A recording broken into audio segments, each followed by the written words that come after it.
지금 보시는 아파트는 입주를 앞두고 있는 경기도의 한 주상복합입니다. 이 아파트는 6대1로 마감이 되었었지만 현재 마피 8천만 원의 매물도 팔리지 않고 있는데요. 어찌 된 사연일까요? 오늘은 경기도 수도권의 마이너스 프리미엄 분양권에 대해 알아보겠습니다. 먼저 7위입니다. 경기도 안성시입니다. 안성시 공도구에 위치한 해링턴 플레이스 진사 2블럭입니다. 2023년 분양했었고 637세대입니다. 위치는 애매합니다. 평택 비전동 남측 외곽에 위치하고요. 1호선 평택역은 6km 내외이고 그나마 안성 스타필드가 1.5km 정도에 있습니다. 그리고 양진 초교와 중학교가 600m 거리에 있습니다. 지도를 확대해서 보시면 이렇게 외진 곳에 위치한 아파트입니다. 호객노로 게시판을 봐도 뭔가 휑한 사진이 느껴집니다. 실제 분양 당시에도 경쟁률은 처참했고요. 여전히 29평은 마피 500만원의 매물이 등록되어 있습니다. 미분양 해소를 위해 계약금 정액제, 유상옵션 제공 등을 지금도 하고 있습니다만 입주 10년차 이내에 비전동 시세를 보면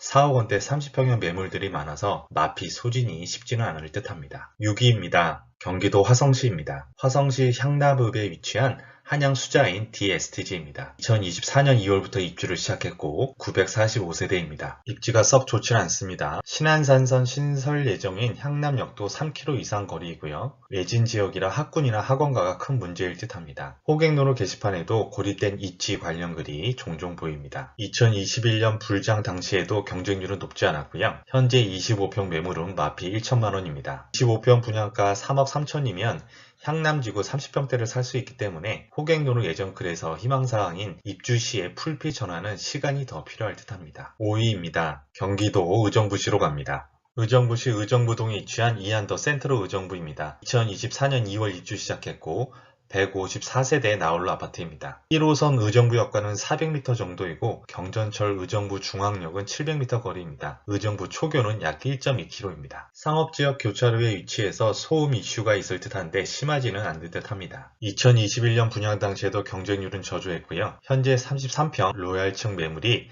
마피 2천만원입니다. 경기도 남부권이 아닌 의정부 같은 북부 권역에서 주상복합의 수요는 극히 제한적입니다. 4위입니다. 경기도 남양주시입니다. 남양주시 다산신도시에 위치한 해링턴 플레이스 다산파크입니다. 2024년 2월부터 입주가 시작되었고 350세대입니다. 일반 신축치고는 세대당 주차 대수가 1.2대가 안되네요. 경의중앙선 도농역과는 1km 정도 거리이고요. 그리고 단지 앞에 지식산업센터 내에 CGV 국장이 있습니다.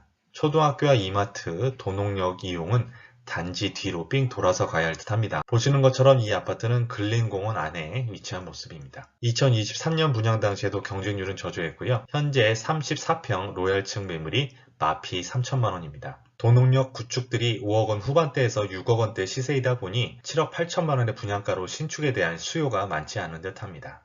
3위입니다. 경기도 부천시입니다. 부천시 소사본 등에 위치한 현대 프라이스 소사역 더 프라임입니다. 2022년에 분양했고 160세대입니다. 현대 타이틀이지만 힐스테이트와는 무관한 현대 아산이 시공사입니다. 1호선과 서해선 소사역 더블 역세권이긴 합니다. 상업지역이 있어서 초등학교는 600m 거리가 있습니다. 로드뷰를 보시면 상업지역의 주상복합의 전형적인 특성입니다. 양옆으로 고층 건물로 꽉 막혀있는 모습입니다. 배치도만 보면 티가 안 나는데 로드뷰로 보면 굉장히 옆 건물과 가깝습니다. 2022년 분양 당시에도 경쟁률은 저조했고요. 현재 30평 로얄층 매물이 마피 5천만원입니다. 어지간한 국내 차량값입니다. 인근 구축들이 7억원대이지만 협소한 역세권 주상복합은 외면을 받는 지역임을 알 수 있습니다. 2위입니다. 경기도 용인시입니다. 용인시 마북동에 위치한 이편한 세상 용인역 플랫폼시티입니다. 2023년에 분양했고 999세대입니다. 후무장 단지입니다. 조감도상으로는 수변공원에 접한 아름다운 단지이지만 실제 모습은 이러합니다. 분당선 구성역과는 550m 거리이고 구성 초교가 인근에 있습니다. 이 아파트의 키워드는 향후 조성될 용인 플랫폼시티와 GTX-A 용인역입니다. 거리는 좀 있어도 후광을 받을 수 있는 지역이긴 합니다. 그래서 2023년 후분양 당시에도 용인시 구평 최초로 분양가가 12억원 수준이어서 고분양가 논란이 많았습니다. 수지구 대장아파트인 성복역 롯데캐슬이 그 당시 12억원이 안되던 때입니다. 그래서 더욱 논란이 컸었고요. 인근 구축 84타입은 8억원대, 기흥구 대장인 힐스테이트 기흥은 9억원대입니다. 분양 당시에도 경쟁률은 그렇게 높지는 않았고요.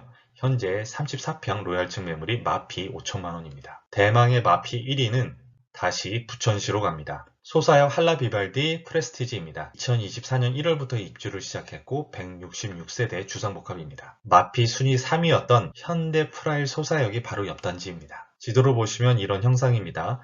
마피 5000 옆에 마피 8000이 있는 거죠. 이건 뭐 서로 박살나는 모양새네요. 현대 프라이스는 그나마 6m 도로라도 이격되어 있는데 한라 비발디는 옆 주상복합과 거의 합체된 정도입니다. 특히 이쪽 라인 사시는 분들은 정말 대책이 없을 정도입니다. 그러다 보니 32평 매물이 마피 8천만 원이나 됩니다. 거의 1억 원 돈입니다.